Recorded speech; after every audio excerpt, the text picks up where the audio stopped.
Good evening, Amma Lakshmi. Good evening, Jay. Good evening, Good evening, Sauranya. sir. Good evening, Karishyami. Good evening, Ajay. Good evening. Good evening, sir. Very good evening. Today's session is very, very important in the course of whole modern history. Modern history మొత్తంలోని ఆధునిక భారతదేశ చరిత్ర మొత్తంలోని చాలా గొప్పదైనటువంటి event ఒకటి ఈ రోజు detailed గా discuss చేద్దాం. చాలా జాగ్రత్తగా వినండి. పెన్నులు పుస్తకాలు ఏవైనా చేతుల్లో ఉంటే అన్ని పక్కన పెట్టేయండి. ఓన్లీ క్లాస్ మీదే కాన్సన్ట్రేట్ చేయండి. అసలు ఎక్కడా ఇదవ్వద్దు. జాగ్రత్తగా వినండి అమ్మ.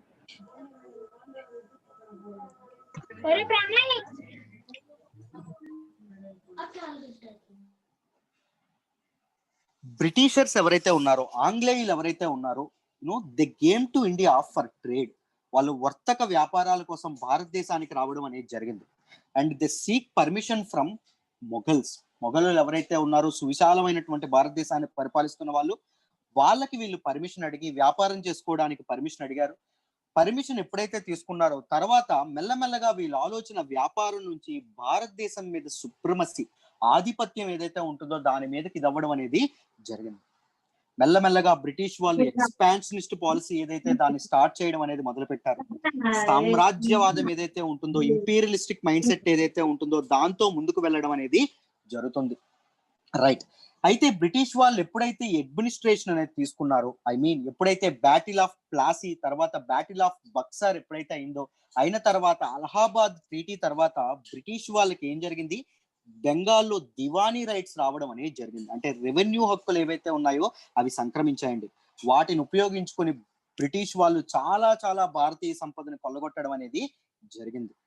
రైట్. విపరీతంగా భారతదేశాన్ని దోచుకోవడం అనేది జరిగింది.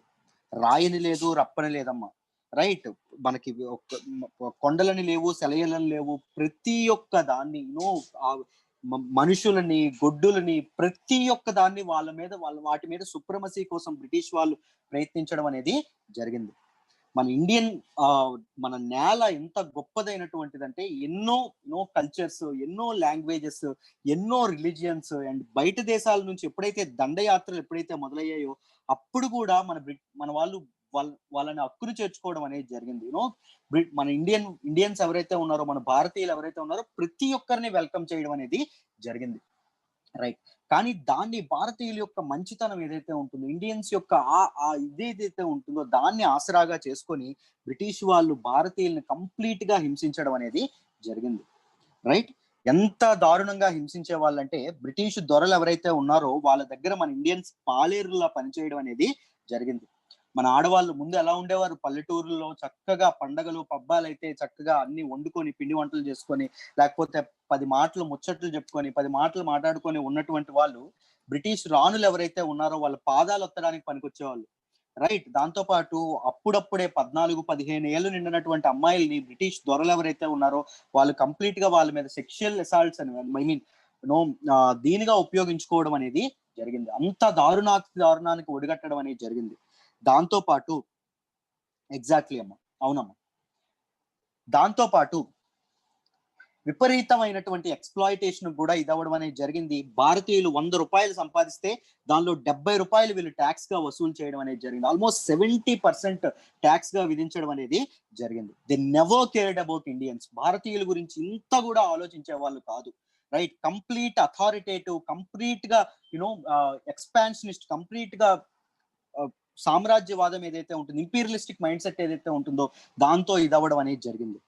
ఇప్పుడు మనం ప్రజల గురించి చూసాం. పోనీ రాజులు, నోబుల్స్ తాలూకా పరిస్థితి ఏమైనా బాగుందా అంటే బాలేదండి. ఎంతో కాళ్ళకి దండం పెట్టి బాద్షా అని చెప్పి సలాం చేసి ట్రేడ్ కోసం పర్మిషన్స్ తీసుకున్నారు. లాస్ట్ కి వీళ్ళు ఏం చేశారు అంటే మొఘలులు మామూలు లైఫ్ స్టైల్ బతికారా? నేను మొఘల్స్ గురించి చెప్పాను. లావిష్ లైఫ్ స్టైల్ బతికారు. చాలా గొప్పదైనటువంటి జీవితాలు గడిపారు.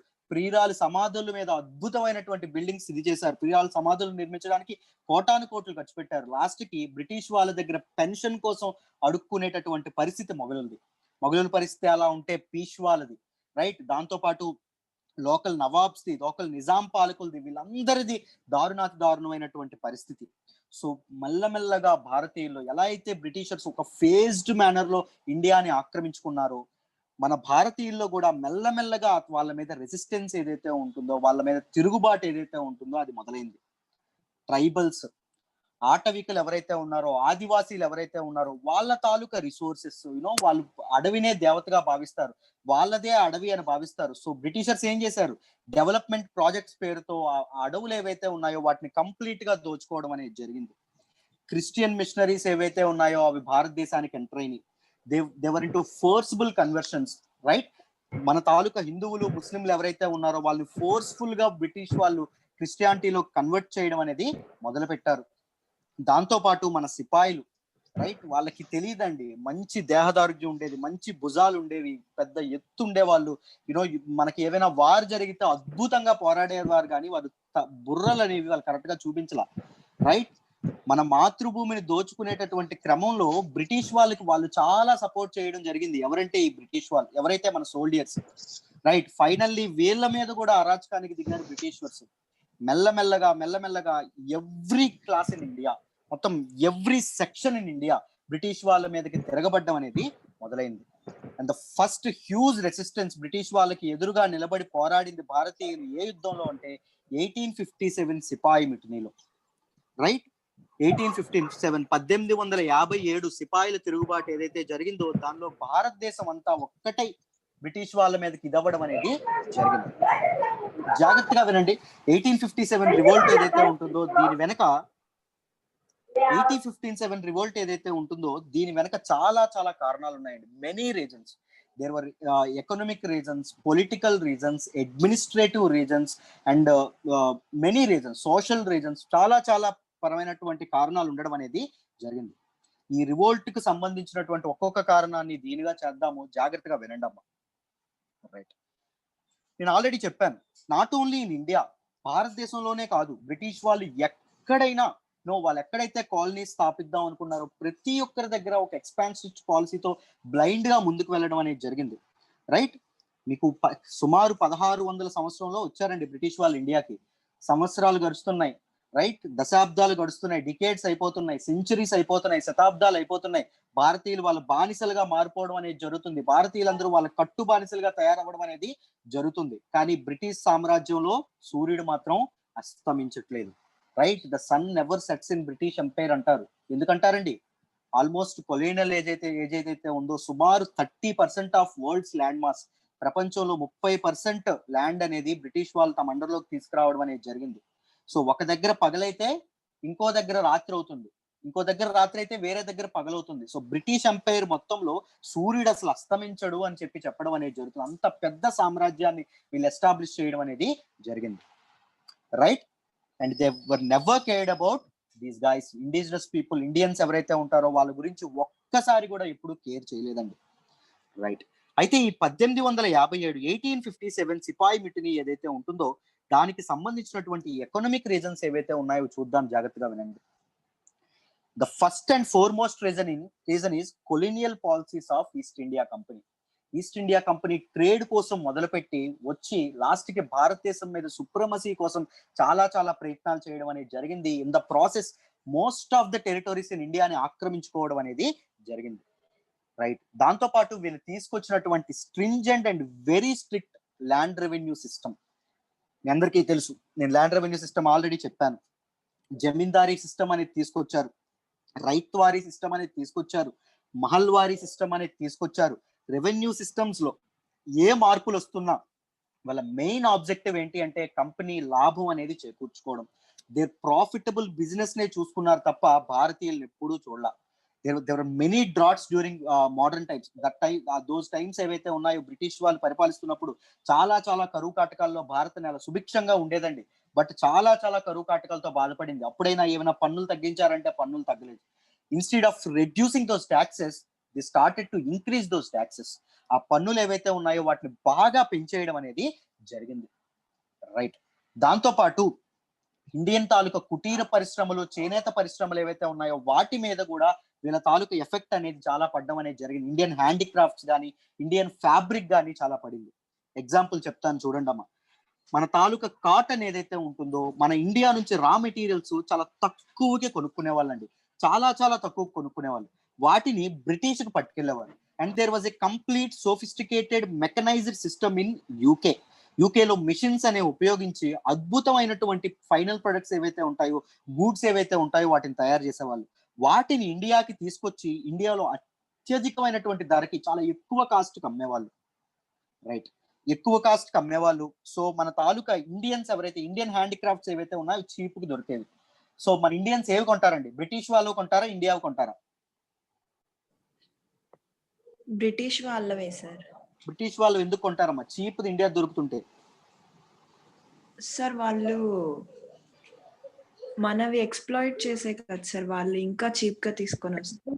సార్ అంటే ఈజీగా యూజ్ చేసేటట్లు. వాళ్ళు ఇక్కడ నుండి తీసుకెళ్ళి అక్కడ వాళ్ళు క్వాలిటీ అనేది ప్రొవైడ్ చేస్తారు కదా సార్. అట్రాక్టివ్ గా ఉంటాయి. మోడర్న్ గా ఉంటాయి సార్, అట్రాక్టివ్. ఎన్ని మోడర్న్ అయినా డబ్బులు వెచ్చించలేనటువంటి భారతీయ ప్రజలు. 100 రూపాయలు ఉండేవి, 70 రూపాయలు వాళ్ళు పన్నుల రూపంలో వసూలు చేసేవాళ్ళు. ఇంకా 30 వాళ్ళకు ఉన్నటువంటి 30 రూపాయల్లో మీకు 50 రూపాయలు విలువైనట్టు బ్రిటిష్ ఐటమ్ కొనగలరా? కొనలేరు. So they went for Indian handicrafts కొనేవాళ్ళు. So British started to retaliate by reducing the prices of their own goods. Britishers ఏం చేశారు? వాళ్ళ తాలూకా గూడ్స్ ఏవైతే ఉన్నాయో వాటిని కంప్లీట్ గా రెడ్యూస్ చేద్దామని చెప్పి ఫిక్స్ అయ్యారండి. కంప్లీట్ గా వాటి ధరలను తగ్గించడం అనేది జరిగింది. And domestic industry in India and indigenous handicrafts in India were totally failed. So ఇక్కడ వ్యాపారులు ఎవరైతే ఉన్నారో వాళ్ళు కంప్లీట్ గా పాడైపోవడం, కంప్లీట్ గా ఇదైపోవడం అనేది అండ్ జరిగింది. అండ్ అద్భుతమైనటువంటి కళాకృతుల్ని తయారు చేయగలిగినటువంటి మన భారతీయ కళాకారులు దేవర్ ఫోర్స్డ్ ఇన్ టు అగ్రికల్చర్ ఏదైతే ఉంటుందో వాటిలోకి ఇదవ్వడం అనేది జరిగింది, వాటిలో ఫోర్స్డ్ గా రావడం అనేది జరిగింది. And there was agrarian stress. Agriculture sector లో చాలా చాలా స్ట్రెస్ అనేది మొదలైంది. భారతీయులు అప్పటి వరకు వ్యవసాయం చేసేవాళ్ళండి. ఎద్దులు ఉండేవి, ఆవులు ఉండేవి, పండగలు ఉండేవి, పబ్బాలు ఉండేవి, సంతోషాలు ఉండేవి, సుఖాలు ఉండేవి, జీవితాలు అద్భుతంగా ఇది చేసేవాళ్ళు. ఎప్పుడైతే ఈ అగ్రేరియన్ స్ట్రెస్ అనేది మొదలైందో, ప్రతి ఒక్కరు వ్యవసాయం మీద ఎప్పుడైతే పడ్డారో అప్పటి నుంచి భారతదేశం యొక్క పతనం అనేది స్టార్ట్ అవ్వడం అనేది జరిగింది. And we are seeing it nowadays also. ఇప్పటికీ మనం అగ్రికల్చర్ సెక్టార్ లో ఆ పతనం ఏదైతే ఉంటుందో, ఆ స్ట్రెస్ ఏదైతే ఉంటుందో చూస్తున్నాం. That stress was originated from, and the stress ఎప్పుడు స్టార్ట్ అయింది అంటే కొలోనియల్ ఏజ్ లో స్టార్ట్ అవ్వడం అనేది జరిగింది. సో ఈ ట్యాక్సెస్ ఏవైతే ఉన్నాయో, ఈ హెవీ ట్యాక్సెస్, చాలా ఎక్కువైనటువంటి పన్నులు ఏవైతే ఉన్నాయో వీటిని కట్టలేక దేవర్ ఇంటూ లెండింగ్, దేవర్ ఇంటూ బారోయింగ్. మామూలు పీపుల్ ఎవరైతే ఉన్నారో వాళ్ళు చాలా ఎక్కువ మొత్తంలో అప్పులు తీసుకోవడం అనేది జరిగింది. అప్పులు ఇచ్చేవాళ్ళు ఏవైనా దీనిగా ఇచ్చేవాళ్ళ? చాలా ఎక్కువ వడ్డీలకు ఇచ్చేవాళ్ళు. 20 రూపాయలు వడ్డీ, 30 రూపాయలు వడ్డీ, ఎక్కువ వడ్డీలు ఇవ్వడం అనేది జరిగింది. వాళ్ళు కూడా రైతులను పీక్కు తినడం అనేది జరిగేది. సో తినడానికే తిండి లేదు, చాలా చాలా ఇబ్బందులు పడేవాళ్ళు. వాళ్ళ పిల్లల తాలూకు పుస్తులు ఏవైతే ఉంటాయో వాటిని తాకట్టు పెట్టి డబ్బులు తెచ్చేవాళ్ళు. ఆ డబ్బుల్ని తిరిగి కట్టగలిగారా అంటే ఒక్కరు కూడా కట్టలేకపోయేవాళ్ళు. రైట్. సో చాలా చాలా ఇబ్బంది అనేది భారతీయుల్లో, చాలా అసంతృప్తి అనేది పెరిగిపోతుంది. ఈ అసంతృప్తి అనేది బ్రిటిష్ వాళ్ళ మీద తిరగబడాలి అనేటటువంటి కోరికను రగిల్చిందండి. ప్రతి ఒక్కరి నరాలు రగిలిపోతున్నాయి. తెల్లవాడు కనిపిస్తే ఎక్కడ పడితే అక్కడే చంపేస్తున్నారు. చేతిలో కొడవలుంటే కొడవలి, కత్తుంటే కత్తి, పలుగుంటే పలుగు, తెల్ల తోలు కనిపిస్తే గొంతు చీల్చేస్తున్నారు భారతీయులు. రైట్. బట్ యూనిటీగా ఎవరైనా పోరాడారా అంటే లేదండి. ప్రతి ఒక్కరు అందరూ కలిసి పెద్ద విప్లవం స్టార్ట్ చేశారంటే లేదు. There was unrest. గుండెల్లో అసంతృప్తి అయితే ఉంది, కానీ అది వ్యక్తపరచడం మాత్రం భారతీయుల వల్ల కావట్లేదు. Because of their lakh in unity and lack in leadership. And Indian rulers ఎవరైతే ఉన్నారో చూడండి, ఇండియన్ రూలర్స్ బ్రిటిష్ వాళ్ళు తెచ్చినటువంటి పొలిటికల్ రిఫార్మ్స్ ఏవైతే ఉన్నాయో అవి ఇండియన్ రూలర్స్ కి వాళ్ళ తాలూకా ఖజానాన్ని దూరం చేయడం అనేది జరిగింది. వాళ్ళ తాలూకా లావిష్ లైఫ్ స్టైల్ ని దూరం చేయడం అనేది జరిగింది. దాంతో పాటు వాళ్ళ తాలూకా అద్భుతమైనటువంటి సంపదని దూరం చేయడం అనేది జరిగింది. రైట్. సో మన లీడర్స్ ఎవరైతే ఉన్నారో వాళ్ళు కూడా బ్రిటిష్ వాళ్ళ మీద తిరగబడడానికి సిద్ధం అవ్వడం అనేది జరిగింది. And British introduce one of the important systems called plantation system. So నియంతృత్వం అయినటువంటి వ్యవసాయం ఏదైతే ఉంటుందో, సాగు ఏదైతే ఉంటుందో దాన్ని స్టార్ట్ చేశారండి బ్రిటిష్ వాళ్ళు. I will explain it. చూడండి, దేర్ వర్ 2 క్రాప్స్. మనిషి జీవితం అంటే మనిషి బతకడానికి ఉండేటటువంటి పంటలు వేరు, కమర్షియల్ క్రాప్స్ వేరు. రైట్. మనిషి బతకడానికి ఉండేటటువంటి పంటలు వరి కానీ, గోధుమలు కానీ ఇవన్నీ వేసుకుంటూ వాళ్ళు సంపాదించినది ఏదైతే ఉంటుందో దాని మీదే వాళ్ళు తింటూ హాయిగా బతికే వాళ్ళండి ఇండియన్స్. బట్ బ్రిటిషర్స్ ఏం చేశారు, when there is a demand in Europe, ఏదైనా ప్రొడక్ట్ కి, ఏదైనా క్రాప్ కి డిమాండ్ ఉందనుకోండి, మన తాలూకా రైతులు ఎవరైతే ఉన్నారో, ఫార్మర్స్ ఎవరైతే ఉన్నారో వాళ్ళని బలవంతంగా సాగు చేయించడం అనేది జరిగేది. దాంతో పాటు పంట వేసే ముందు మాట్లాడుకునే వాళ్ళండి. ఈ పంట వేయు, నీకు 10 రూపాయలు ఇస్తాను, ఎకరం పంటకు 10 రూపాయలు ఇస్తాను అనేవాళ్ళు. బట్ పంట ఎప్పుడైతే డబ్బు కాసుపడినటువంటి రైతు ఏం చేసేవాడు, పంట వేసేవాడు. కమర్షియల్ క్రాప్స్ వేస్తే 4 రూపాయలు సంపాదిస్తాను, నా పిల్లలకి ఏవో గంజి మెతుకులు పెడతాను అని చెప్పి రైతు పంట వేసేవాడండి. కానీ పంట ఎప్పుడైతే చేతికి వస్తుందో, లేదు యూరోప్ లో మార్కెట్ ధరలు పడిపోయినాయి అని చెప్పి రూపాయి ఇచ్చేవాడండి బ్రిటిష్ వాడు. రైతు ఏం చేసేవాడు, పంట పండించడానికి రైతు కూలీలకి వీటికే డబ్బులు సరిపోవట్లా. తన తాలూకా జంతువులు ఏవైతే ఉన్నాయో వాటిని కూడా అమ్మేయాల్సినటువంటి పరిస్థితి, వాటికి కూడా తిండి పెట్టలేనటువంటి పరిస్థితి. అంత దారుణానికి దిగజారిపోయాడండి రైతు, Indian farmer. Right. So British వాళ్ళు ఏవైనా ఫార్మర్స్ ఆదుకోవడానికి ఏవైనా చేశారంటే they never cared about farmers, they never cared about famines. ఈ ఫెమైన్ కమిషన్ ఏవైనా స్టార్ట్ చేయాలనుకున్నారంటే ఎప్పుడూ చేయలేదండి. ఎప్పుడైతే ఫలానా క్రాప్ కి యూరప్ లో ఎప్పుడైతే ఇది పడుతుందో, ధర ఎప్పుడైతే పెరుగుతుందో, ఆ క్రాప్ పండాలంటే ఫెమైన్ ఇక్కడ అడ్డుగా ఉందనుకోండి, అప్పుడు ఫెమైన్ కమిషన్ నిర్మించేవాళ్ళు. వాళ్ళు తీసుకొచ్చినటువంటి ఏ రిఫార్మ్ అయినా ఎందుకు, వాళ్ళ తాలూకా ఎక్స్ప్లాయిటేషన్, ఎకనామిక్ ఎక్స్ప్లాయిటేషన్ ఏదైతే ఉంటుందో దానికే ఇది చేసుకోవడం అనేది జరిగింది. అండ్ రెవెన్యూ కలెక్షన్ ఏదైతే ఉంటుందో, పన్నుల వసూలు ఏదైతే ఉంటుందో అది కూడా చాలా క్రూయల్ గా ఉండేదండి. రైట్. పీక మీద కత్తి పెట్టి మరి వసూలు చేయడం అనేది జరిగింది. దాంతో పాటు ఫెమైన్స్ ఎప్పుడైతే వచ్చాయో, ఎక్కువ ట్యాక్స్లు ఎప్పుడైతే ఉన్నాయో, ఈ మన తాలూకా పీజెంట్స్ ఎవరైతే ఉన్నారో they were unable to pay their taxes to their zamindars. వాళ్ళ జమీందారులు ఎవరైతే ఉన్నారో వాళ్ళకి పన్నులు కట్టలేనటువంటి పరిస్థితి. So zamindars will become default. Right. Zamindars అనే వాళ్ళు ఈస్ట్ ఇండియా కంపెనీకి పే చేయాలి అండర్ జమీందారీ సిస్టమ్. రైట్. అంతే కదా మనం చెప్పుకున్నది. సో జమీందారులు కట్టలేనటువంటి పరిస్థితి. అప్పుడు ఆ ల్యాండ్ ఏం చేసేవాళ్ళు, బ్రిటిష్ వాళ్ళు ఆక్షన్ విధించేవాళ్ళు, వేలం వేయడం అనేది జరిగింది. రైట్. సో జమీందారుల నుంచి కూడా చాలా ల్యాండ్స్ ఏవైతే ఉన్నాయో వాటిని బ్రిటిష్ వాళ్ళు ఆక్రమించుకోవడం అనేది జరిగింది. సో రైతులు, జమీందారులు, దాంతో పాటు ప్రతి ఒక్కరు బ్రిటిష్ వాళ్ళ మీద తిరగబడడం అనేది జరిగిందమ్మా. ప్రతి ఒక్కరికి ఎకనామిక్ కాజెస్ ఆఫ్ 1857 రివోల్ట్ అర్థమైందా? Shawl I move to the next one? If it is clear, type yes.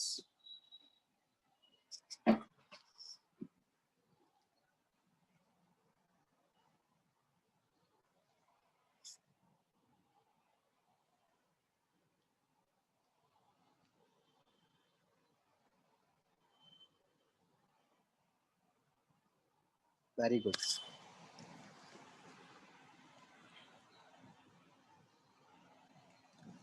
Very good. Now look at the political causes. రాజకీయ పరమైనటువంటి కారణాలు ఏమున్నాయో, ఈ రివోల్ట్ కారణాలు చూద్దాము, జాగ్రత్తగా వినండి. British introduced two important political reforms. The first one is subsidiary alliance, second one is doctrine of lapse. Subsidiary alliance అనేటటువంటి పద్ధతి ఎవరు ఇంట్రడ్యూస్ చేశారు అంటే లార్డ్ వెల్లస్లీ ఎవరైతే ఉన్నారో ఆయన ఇది చేయడం అనేది జరిగింది. Doctrine of lapse was introduced by Lord Dalhousie. Right. ఈ 2 ఇంపార్టెంట్ సిస్టమ్స్ వాళ్ళు ఇది చేయడం అనేది జరిగింది. What is subsidiary alliance? Subsidiary alliance అంటే ఏంటో చెప్తాను, జాగ్రత్తగా వినండి. బ్రిటిష్ వాళ్ళు they forced local rulers to be an alliance with British.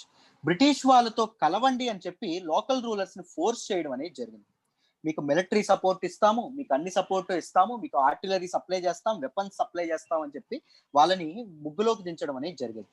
When they went into subsidiary alliance ఒక దీంతో అయితే తర్వాత ఏం జరిగేది, బ్రిటిష్ వాళ్ళు కొంతమంది సైనికుల్ని వాళ్ళ తాలూకా రాజ్యానికి పంపించేవాళ్ళు, వాళ్ళ తాలూకా ఎంపైర్కి పంపించేవాళ్ళు. సో అక్కడ ఏం జరిగేది, ఈ తాలూకా సైనికులు, సోల్జర్స్ ఎవరైతే ఉన్నారో వాళ్ళ తాలూకా శాలరీస్, వాళ్ళ తాలూకా ఎక్స్పెన్సెస్, వాళ్ళ తాలూకా ట్రైనింగ్ ఖర్చులు, దాంతో పాటు వాళ్ళ తాలూకా పెన్షన్స్ కూడా ఎవరి మీద వేసేవాళ్ళు అంటే లోకల్ రూలర్స్ ఎవరైతే ఉన్నారో వాళ్ళ మీద వేసేవాళ్ళు అండి. సో అప్పటికే ఖజానా ఖాళీగా ఉంది, అప్పటికే డబ్బులు లేవు వాళ్ళ దగ్గర. సో వాళ్ళు ఏమైనా పే చేయగలరా బ్రిటిష్ తాలూకా సోల్జర్స్ కి? పే చేయలేనటువంటి పరిస్థితి. రైట్. మెల్లమెల్లగా ఎప్పుడైతే పే చేయలేని పరిస్థితి వస్తుందో బ్రిటిష్ వాళ్ళు మెల్లమెల్లగా ఆ టెరిటోరీస్ ఏవైతే ఉన్నాయో, ఎంపైర్స్ ఏవైతే ఉన్నాయో వాటిని ఆక్రమించుకోవడం అనేది జరిగింది. ప్రత్యక్ష పాలన బ్రిటిష్ రెసిడెంట్ ఉండేది, పరోక్షమైనటువంటి పాలన, అసలు నామమాత్రమైనటువంటి నామినల్ రూల్ అనేది లోకల్ రూలర్ ఉండడం అనేది జరిగేది. And the second one is doctrine of lapse. ఒకవేళ ఎవరైనా ఇండియన్ రూలర్ కి న్యాచురల్ సక్సెసర్ ఎవరు లేరనుకోండి, అంటే వాళ్ళకి పుట్టినటువంటి వారసుడు లేడనుకోండి, right, they were not allowed to adopt any other person. వాళ్ళ తాలూకు వారసుడిని వాళ్ళు దత్తత తీసుకునేటటువంటి అవకాశం వాళ్ళకి కల్పించాల. ఒకవేళ వాళ్ళకి పిల్లలు లేకపోతే, మగ సంతానం లేకపోతే, ఆ తాలూకా రాజ్యం ఏదైతే ఉంటుందో అది బ్రిటిష్ టెరిటరీస్ లోకి విలీనం చేసేయాలి అనేటటువంటి చాలా పైశాచికమైనటువంటి ఒక రూల్ ని డాక్ట్రైన్ ఆఫ్ ల్యాబ్స్ ద్వారా లార్డ్ డల్హౌసీ తీసుకురావడం అనేది జరిగింది. అండ్ దీస్ టూ థింగ్స్ ఏవైతే ఉన్నాయో వీటి వల్ల మన తాలూకా పీపుల్ ఎవరైతే ఉన్నారో, ఐ మీన్ మన తాలూకా రూలర్స్ ఎవరైతే ఉన్నారో, ఇండియన్ రూలర్స్, వాళ్ళందరిలో చాలా అండ్రెస్ట్ అనేది పెరగడం అనేది జరిగింది.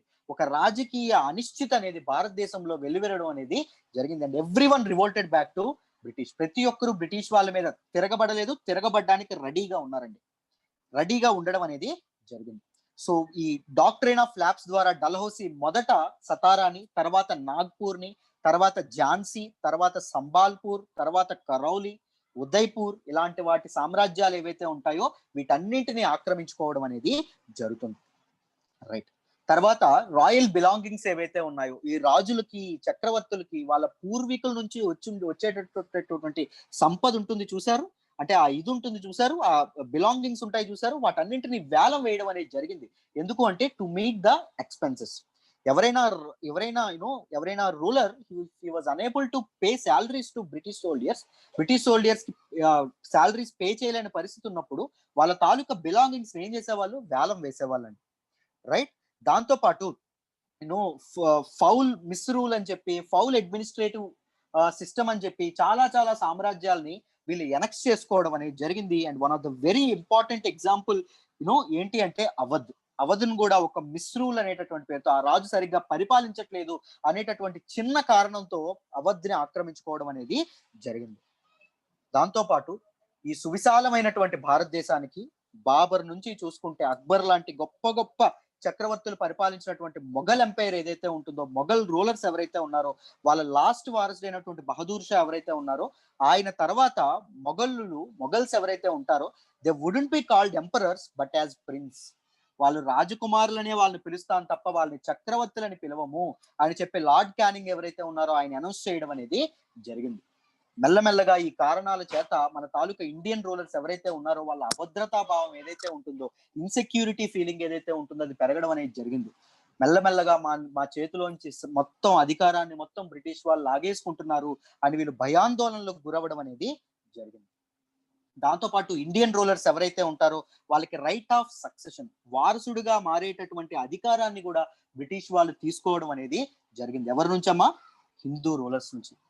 So these were the very important reasons, political reasons behind 1857 revolt. And ఇంకొక ఇంపార్టెంట్ థింగ్ ఏంటో చెప్తాను చూడండి. బ్రిటిష్ వాళ్ళ తాలూకా స్టేట్ లాంగ్వేజ్ ఏంటి, అధికార భాష ఏంటి అంటే ఇంగ్లీష్ లాంగ్వేజ్ అండి, ఆంగ్ల భాష. ఈ ఇంగ్లీష్ లాంగ్వేజ్ అనేది మన ఇండియన్ పీపుల్ కి తెలుసా, భారతీయులకు తెలుసా అంటే తెలిసేది కాదండి. సో వాళ్ళ భారతీయులకి ఏమైనా ఇబ్బంది కలిగింది అనుకోండి, మామూలుగా ప్రజలకు ఇబ్బంది కలిగితే ఎవరి దగ్గర మొరపెట్టుకుంటారు? ప్రభుత్వం దగ్గరికి వెళ్ళి, అఫీషియల్స్ దగ్గరికి వెళ్ళి మొరపెట్టుకోవడం అనేది జరుగుతుంది.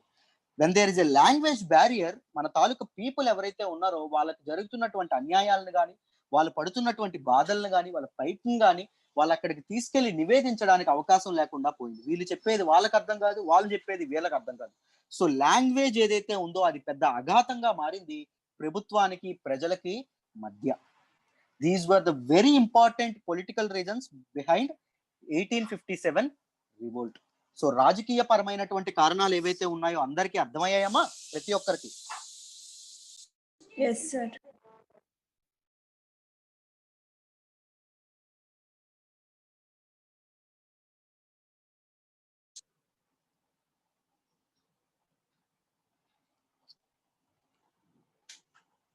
Yeah.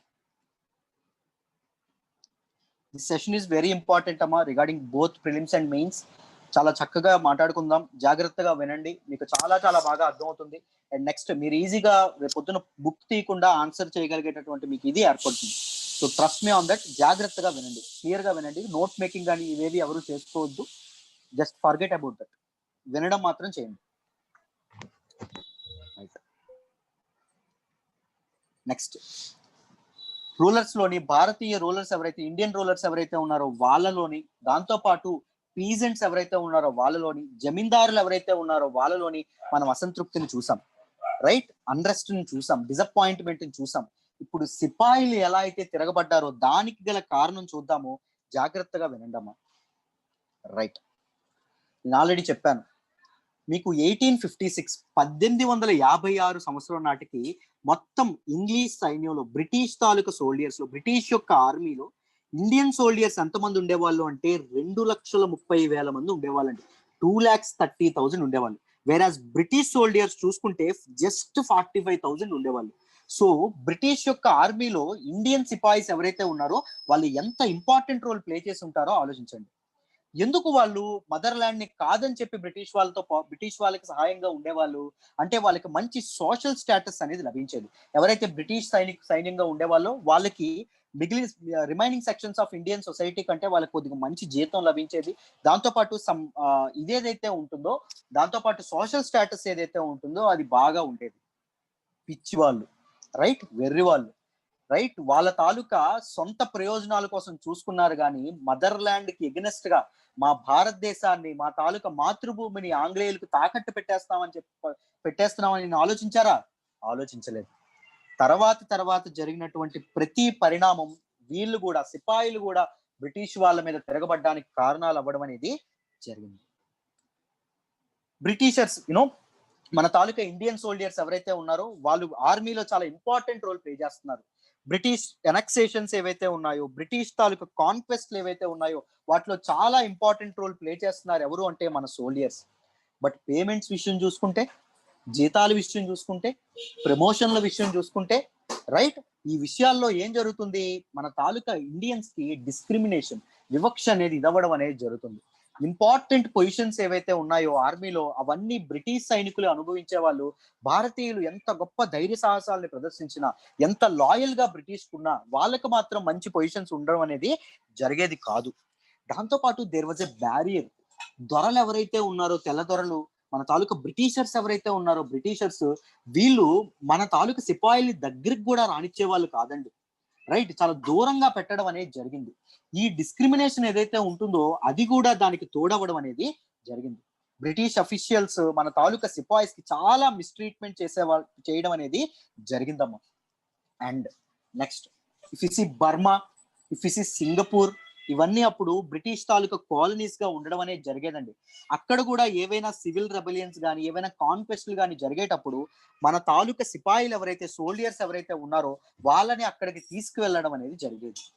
తీసుకెళ్తూ బయట దేశాల్లో పనిచేస్తున్నటువంటి బ్రిటిష్ పీపుల్, బ్రిటిష్ సోల్డియర్స్ ఎవరైతే ఉంటారో వాళ్ళకి బట్టా ఇచ్చేవాళ్ళండి. ఫారిన్ సర్వీస్ అలవెన్స్ అని చెప్పి ఒకటి ఇచ్చేవాళ్ళు, కొంత జీతం అనేది ఎక్స్ట్రా పే చేసేవాళ్ళు. బట్ మన ఇండియన్స్ ఇచ్చేవాళ్ళ కాదు. అండ్ సిపాయిస్ చాలా చాలా పిటిషన్లు పెట్టుకున్నారు, చాలా అర్జీలు పెట్టుకున్నారు. మాకు డబ్బులు కాస్త పెంచండి అయ్యా, బయట దేశాల్లో ఇంటికి దూరంగా, తల్లిదండ్రులకు దూరంగా, పెళ్ళం బిడ్డలకు దూరంగా పనిచేస్తున్నాం, డబ్బులు కాస్త ఇవ్వండి అయ్యా అని చెప్పి అడుగుతా ఉన్నారు. కానీ ఎప్పుడు బ్రిటిష్ వాళ్ళు వీళ్ళకి ఇవ్వడం అనేది జరిగేది కాదు. సో ఇంపార్టెంట్ హై పొజిషన్స్ లో కూడా బ్రిటిష్ వాళ్ళు ఇండియన్స్ ని దూరం చేయడం అనేది జరిగింది. రైట్, సో పోలీసులు అండ్ జ్యుడిషియల్ సిస్టమ్, న్యాయ వ్యవస్థ ఏదైతే ఉంటుందో అవి కూడా కంప్లీట్ గా బయాస్డ్ గా ఉండడం అనేది జరిగేదమ్మా. రైట్, దాంతో పాటు very important, and British government enacted a very important act called post office act 1854. 1854లో పోస్ట్ ఆఫీస్ యాక్ట్ ఏదైతే ఉంటుందో దాన్ని ఇంట్రడ్యూస్ చేయడం అనేది జరిగింది. బ్రిటిష్ వాళ్ళు చాలా మామూలుగా, మన ఇండియన్ సోల్జర్స్ ఎవరైతే ఉన్నారో వాళ్ళు ఫారిన్ సర్వీసెస్ లో ఉండేవాళ్ళు, దూరంగా ఉండేవాళ్ళు. వాళ్ళ ఇంటికి ఒక ఉత్తరం రాసుకోవాలి అంటే వాళ్ళకి ఫ్రీ పోస్టల్ సర్వీసెస్ ఇవ్వాలి కదా, ఇచ్చేవాళ్ళు కాదు బ్రిటిష్ వాళ్ళు. వాళ్ళకు కూడా ఎంతో కొంత డబ్బులు కట్టాలి అని చెప్పి చెప్పడం అనేది జరిగింది. అది కూడా మన తాలూకా సిపాయిలు ఎవరైతే ఉన్నారో వాళ్ళ తీవ్రమైనటువంటి అసంతృప్తి ఇదవ్వడం అనేది జరిగింది. అండ్ రేషియల్ డిస్క్రిమినేషన్, తెల్లవాడు నల్లవాడు అనేటటువంటి దూరం ఏదైతే ఉంటుందో దాన్ని కూడా పెట్టారండి. రైట్, బ్రిటిషర్స్ ఎలా అయితే ఇది చేసేవాళ్ళు అంటే మేము దేవుడి తాలూకా సొంత బిడ్డలం and you guys are demons, మీరు రాక్షసులు అని చెప్పి వాళ్ళని మన ఇండియన్స్ ఎవరైతే ఉన్నారో వీళ్ళని చాలా చాలా దూరంగా పెట్టడం అనేది జరిగేది. So that is the reason why మన సిపాయిలు ఎవరైతే ఉన్నారో వాళ్ళు కూడా తిరగబడ్డం అనేది జరిగేది. ఎవరి మీదండి? బ్రిటిష్ వాళ్ళ మీద.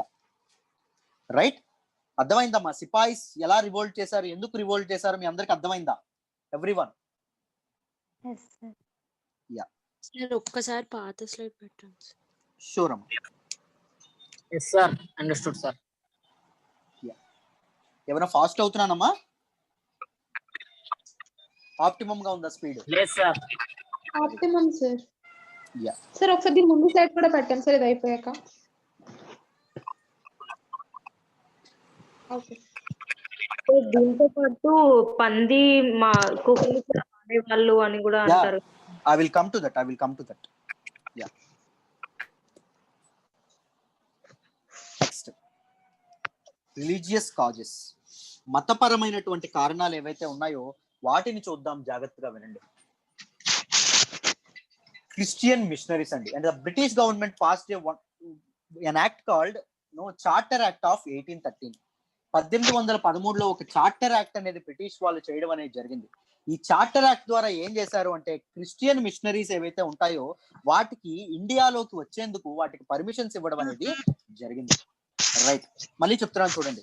పర్మిషన్ అనేది ఎందుకు ఇచ్చారు అంటే టు ప్రీచ్ క్రిస్టియానిటీ అనేది వ్యాప్తి చేసేందుకు ఇవ్వడం అనేది జరిగింది. But they never mentioned about forceful conversions of Indians to Christianity. Forceful conversions గురించి మాత్రం పర్మిషన్ ఇవ్వలేదండి. మన తాలూకా ఇదేదైతే ఉంటుందో క్రిస్టియానిటీ ఏదైతే ఉంటుందో దాన్ని వ్యాప్తి చేసుకోమన్నారు. కానీ వచ్చినటువంటి క్రిస్టియన్ మిషనరీస్ ఏం చేశాయి, చాలా ఫోర్స్డ్ గా హిందూస్ ఎవరైతే ఉన్నారో, ఇస్లాం పీపుల్ ఎవరైతే ఉన్నారో వీళ్ళందరినీ ఫోర్స్ఫుల్ గా కన్వర్ట్ చేయడం అనేది జరిగింది. Right, so religious Hindus of ఎవరైతే ఆ టైంలో ఉన్నారో ఆ టైంలో పీపుల్ ఎలా భావించే వాళ్ళు అంటే crossing the sea means loss of caste.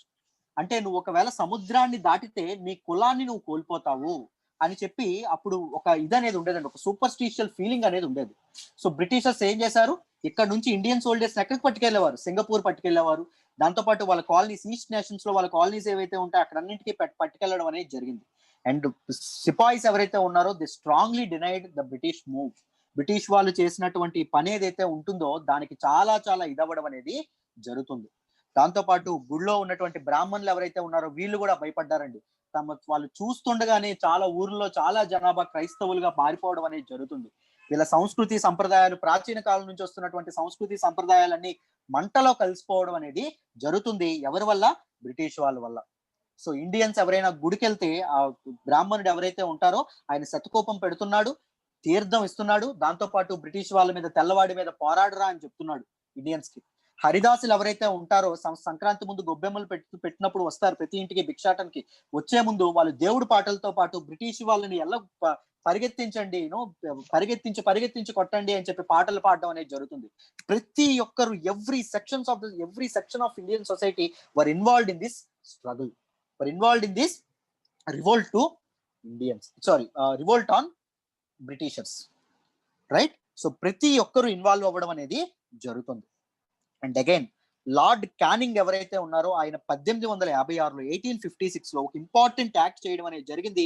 అదేంటి అంటే జనరల్ సర్వీసెస్ ఎన్లిస్ట్మెంట్ యాక్ట్. ఈ యాక్ట్ ద్వారా ఏం తీసుకొచ్చారు అంటే భారతీయులు ఎవరైతే ఉన్నారో, ఇండియన్స్ ఎవరైతే ఉన్నారో వాళ్ళు బ్రిటిష్ టెరిటరీస్, వాళ్ళు గవర్నమెంట్ ఎక్కడ చెప్తే అక్కడ వర్క్ చేయాలి అనేటటువంటి ఇది తీసుకురావడం అనేది జరిగిందండి. రైట్, ఎక్కడ చెప్తే అక్కడ నో అనకుండా వర్క్ చేయాలని చెప్పి ఇది తీసుకురావడం, యాక్ట్ అనేది చట్టం చేయడం అనేది జరిగింది. But what Hindus believed, crossing the sea meant loss of state, loss of caste. వాళ్ళ తాలూకా కులాన్ని కోల్పోయే ప్రమాదం ఉంది, ఆ బిలీఫ్ అనేది ఉండేది. సో అందరూ వెలివేయడం అనేది, సమాజం ఎవరైనా వేరే సముద్రాన్ని దాటి అక్కడ పని చేసుకొని ఇంటికి వస్తే సామాజిక బహిష్కరణ అనేది జరిగేది, సొసైటీ వెలివేయడం అనేది జరిగేది వాళ్ళని. సో చాలా మంది సోల్జర్స్ దీనికి డినై చేయడం అనేది జరిగింది. దాంతో పాటు మసీదులు ఏవైతే ఉన్నాయో, టెంపుల్ ల్యాండ్స్ ఏవైతే ఉన్నాయో వాటి మీద కూడా బ్రిటిష్ వాళ్ళు ట్యాక్స్, పన్ను కట్టమని చెప్పడం అనేది జరిగింది. వసూలు చేసినటువంటి పన్నునంతా ఎవరి కోసం ఉపయోగించే వాళ్ళంటే క్రిస్టియన్ మిషనరీస్ కోసం ఉపయోగించడం అనేది జరిగేది. ఇది కూడా ప్రజాగ్రహానికి చాలా చాలా కారణం అవ్వడం అనేది జరిగేదండి. చాలా చాలా ప్రజలు దీని మీద కూడా తిరగబడ్డం అనేది జరిగేది.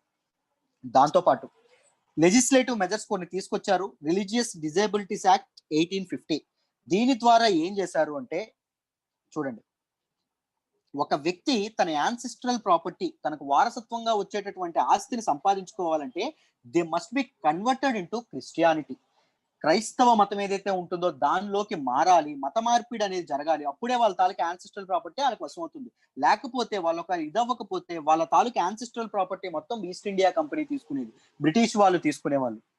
సో ఈ రకమైనటువంటి ఒక పైశాచికమైనటువంటి పాశవికమైనటువంటి చర్యలు ఏవైతే ఉన్నాయో, ఇలాంటి యాక్ట్స్ ఏవైతే ఉన్నాయో, అన్యాక్సెప్టబుల్ యాక్ట్స్ ఏవైతే ఉన్నాయో, దాని వల్ల రిలీజియస్ పీపుల్ ఎవరైతే ఉన్నారో వీళ్ళందరూ కూడా బ్రిటిష్ వాళ్ళ మీద తిరగబడ్డం అనేది జరిగింది.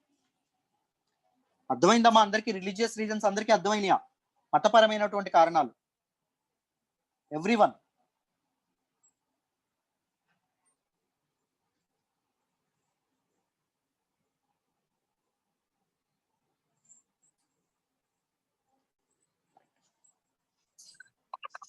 Yes sir. Very good.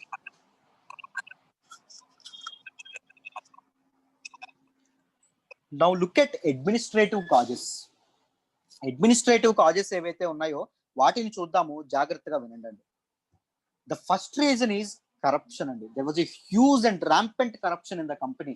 Company తాలూకా అధికారులు ఎవరైతే ఉన్నారో చాలా చాలా కరప్షన్ కి వెళ్ళడం అనేది జరిగేదండి. చాలా అవినీతికి పాల్పడడం అనేది జరిగేది. అది కూడా ఒక చాలా దారుణమైనటువంటి చర్యగా మన ఇండియన్ రూలర్స్ ఎవరైతే ఉన్నారో వాళ్ళ నుంచి చాలా బహుమానాలు కానీ గ్రాంట్స్ కానీ వీళ్ళు బలవంతంగా తీసుకోవడం అనేది జరిగేది. అండ్ అది కూడా ప్రజల తాలూకా అసంతృప్తికి, రూలర్స్ తాలూకా డిసప్పాయింట్మెంట్ కి కారణం అవ్వడం అనేది జరిగింది.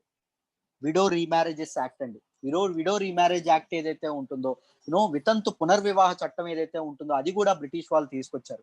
ఇది నిజంగా మంచి నిర్ణయమే అయినప్పటికీ, సాంఘికమైనటువంటి సంస్కరణ అయినప్పటికీ, తమ కులాలు, తమ ఆచారాలు, తమ వ్యవహారాలు, తమ తాలూకు సాంప్రదాయాల్లో ఈ బ్రిటిష్ వాళ్ళ యొక్క అనవసరమైన జోక్యం భారతీయులు ఇష్టపడలేదు, భారతీయులు జీర్ణించుకోలేకపోయారు. So that is the reason why ఈ పీపుల్ ఎవరైతే ఉన్నారో వీళ్ళందరూ తిరగబడ్డం అనేది జరిగింది. సతీ అబాలిష్మెంట్ అండి. మామూలుగా మీరు గమనిస్తే సతీ సహగమనం ఏదైతే ఉంటుందో ఆ టైంలో చాలా ప్రివలెంట్ గా ఇండియాలో ఉండేది.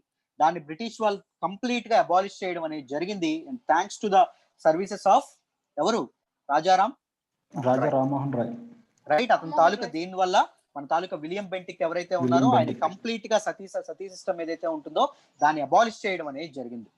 సో అది కూడా మన తాలూకా ఇండియన్స్ లో ఒక రకమైనటువంటి ఆగ్రహానికి కారణం, కోపానికి, భారతీయుల కోపానికి కారణం అవ్వడం అనేది జరిగింది. అండ్ బ్రిటిషర్స్ హ్యూమన్ సాక్రిఫైసెస్ ఏవైతే ఉన్నాయో, అండ్ మానవ నరబలులు ఏవైతే ఉన్నాయో, దాంతో పాటు స్త్రీ శిశు హత్యలు ఏవైతే ఉన్నాయో, భ్రూణ హత్యలు ఏవైతే ఉన్నాయో. భ్రూణ హత్యలు అంటే ఏంటి అంటే గర్భంలో ఉండగానే ఆడపిల్ల పుడితే చంపేయడం అండి. రైట్. సో చిన్నపిల్లలను చంపేయడం ఏదైతే ఉంటుందో, ఇలాంటివి ఏవైతే ఉన్నాయో వీటికి చాలా చాలా అబాలిష్ చేయడం అనేది జరిగేది. ముఖ్యంగా రాజపుత్స్ ఎవరైతే ఉన్నారో, రాజపుత్రులు ఎవరైతే ఉన్నారో వాళ్ళకి స్త్రీ శిశు హత్యలు అనేవి ఏవైతే ఉన్నాయో సాంప్రదాయంగా ఉండేది. వాళ్ళ ఒక్క నిమిషం.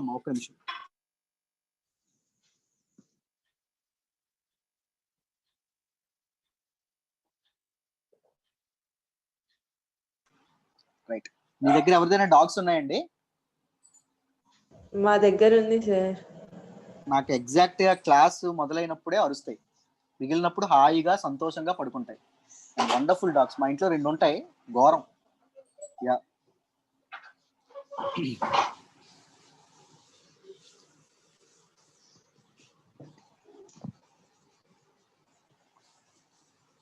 How Britishers were benefited by abolishing sati. Britishers were వాళ్ళ తాలూకా దీనికోసం సతీని అబాలిష్ చేయాలండి, సతీ సిస్టమ్ ని అబాలిష్ చేయలేదు. But some kind of people ఎవరైతే ఉన్నారో, స్కాలర్స్ ఎవరైతే ఉన్నారో వాళ్ళ తాలూకా సపోర్ట్ ఏదైతే ఉంటుందో అది కావాల్సి వచ్చింది బ్రిటిషర్స్ కి. And most of the scholars were opposite to they are వాళ్ళు దీనికి సతీ సిస్టమ్ ఏదైతే ఉంటుందో, సతీ సాగమనం ఏదైతే ఉంటుందో దానికి వ్యతిరేకంగా ఉండడం అనేది జరిగింది. That is the reason why they pass this act. ఈ యాక్ట్ అనేది అందుకే పాస్ చేయడం అనేది జరిగిందమ్మ. రైట్. అండ్ హ్యూమన్ సాక్రిఫైసెస్ ఏవైతే ఉన్నాయో వాటిని కూడా కంప్లీట్ గా అబాలిష్ చేయడం అనేది జరిగింది. That is the reason why భారతీయులు ఎవరైతే ఉన్నారో, ఇండియన్స్ ఎవరైతే ఉన్నారో వీళ్ళందరూ తిరగబడ్డం అనేది జరిగింది. And next, foreignness of British. చూడండి, మనం ఏన్షియంట్ టైమ్స్ ని చూసుకుంటే మన భారతదేశం మీద చాలా మంది దండయాత్ర చేయడం అనేది జరిగింది. And they were attracted to the wealth of India. మన తాలూకా సంపద ఏదైతే ఉంటుందో, మన తాలూకా రిసోర్సెస్ ఏవైతే ఉన్నాయో వాటికి చాలా అట్రాక్ట్ అయ్యి వాళ్ళు రావడం అనేది జరిగింది. మహమ్మద్ ఆఫ్ గజ్నీ కానీ, మహమ్మద్ ఆఫ్ గోరీ కానీ, ఢిల్లీ సుల్తానేట్ కానీ, మొఘల్స్ కానీ వీళ్ళందరూ రావడం అనేది జరిగింది. వీళ్ళందరూ they treated India like their home. They made India like their home. వాళ్ళ తాలూకా ప్రాంతం, వాళ్ళ తాలూకా సొంత నేలగా వాళ్ళు మార్చుకోవడం అనేది జరిగింది, రైట్. కానీ బ్రిటిషర్స్ మాత్రం because of their colour, because of their వాళ్ళ తాలూకా వెస్టర్న్ లైఫ్ స్టైల్ ఏదైతే ఉంటుందో వీటి కారణం చేత వాళ్ళు ఇండియన్స్ కి ఎప్పుడు దూరంగా ఉండడం అనేది జరిగింది. They never owned India as their home. వాళ్ళ తాలూకా సొంత భూమిగా ఎవరు బ్రిటిషర్స్ అనుకోవడం అనేది జరగలేదు. That is the reason why ఇది కూడా ప్రజల తాలూకా ఇదేదైతే ఉంటుందో, డిసప్పాయింట్మెంట్ ఏదైతే ఉంటుందో దానికి కారణం అవ్వడం అనేది జరిగింది. అండ్ రేషియల్ సుపీరియారిటీ ఏదైతే ఉంటుందో, తెల్లవాడు నల్లవాడు అనేటటువంటి భేదభావాలు ఏవైతే ఉంటాయో అది కూడా భారతీయుల్లో చాలా చాలా అసంతృప్తి కలిగించడం అనేది జరిగేదండి, రైట్. చాలా చాలా ఇబ్బందులు కలిగించడం అనేది జరిగేది. మామూలుగా ఎలా ఉండేది అంటే బ్రిటిషర్ల కళ్ళ ముందు భారతీయులు ఎవరు భోజనం చేయకూడదు, రైట్. భోజనం చేస్తే కొరడా దెబ్బలు విధించేవాళ్ళు, రైట్. అండ్ బ్రిటిషర్స్ తింటున్నప్పుడు భారతీయులు ఎవరు కనుచూపు మేరలో ఉండకూడదు, ఎందుకంటే they felt like vomiting, right. భారతీయులు వాళ్ళు తింటున్నప్పుడు భారతీయులు పక్కన ఉంటే వాళ్ళు వాంతులు చేసుకునేటటువంటి ఫీలింగ్ ఉండేది. That is why racial superiority ఏదైతే ఉంటుందో చాలా చాలా ఎక్కువగా ఉండడం అనేది జరిగేది బ్రిటిషర్స్ టైంలో. అది కూడా ఏదైతే ఉంటుందో అది కూడా ఇదవ్వడం అనేది జరిగిందమ్మా, right. Next, cause of Nana Saheb reason ఏదైతే ఉందో ఇది కూడా చూద్దాము, జాగ్రత్తగా వినండి. ఇక్కడ వరకు అందరికీ అర్థమైందా? All the reasons that I have mentioned, I hope you understand these things. ఇక్కడ వరకు ప్రతి ఒక్కరికి ఏమైనా డౌట్స్ ఉన్నాయా? Everyone, right.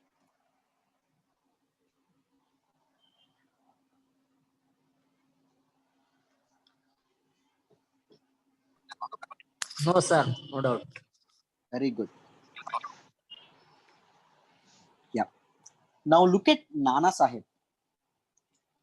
నానా సాహెబ్ ఎవరు అంటే he is the adopted son of last Peshwa Bajirao second.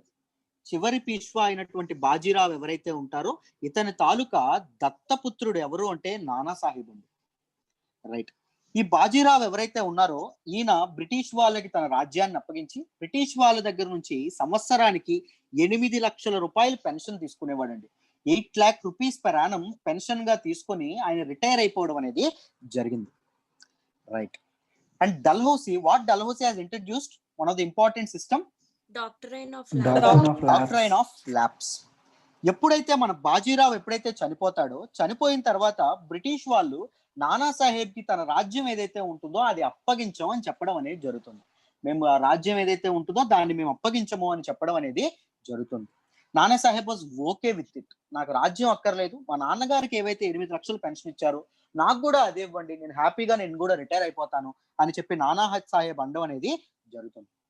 కానీ అవకాశవాదులైనటువంటి చాలా పీపుల్, వీళ్ళ తాలూకా బ్రిటిష్ వాళ్ళు ఎలా ఉండేవాళ్ళు అంటే ఎక్కడ ఏ సందు దొరికితే అక్కడ డబ్బు చేసుకుందాం అనేటువంటి ఆలోచనలో ఉన్నటువంటి వీళ్ళు, నువ్వు దత్తపుత్రుడివి కదా, నీకెందుకు మేము పెన్షన్ ఇవ్వాలి అని చెప్పి పెన్షన్ ని కూడా కట్ చేయడం అనేది జరుగుతుంది, పెన్షన్ ని కూడా డినై చేయడం అనేది జరుగుతుంది. రాజభరణం ఏదైతే ఉంటుందో అది కూడా మేము ఇవ్వము అని చెప్పడం అనేది జరుగుతుంది.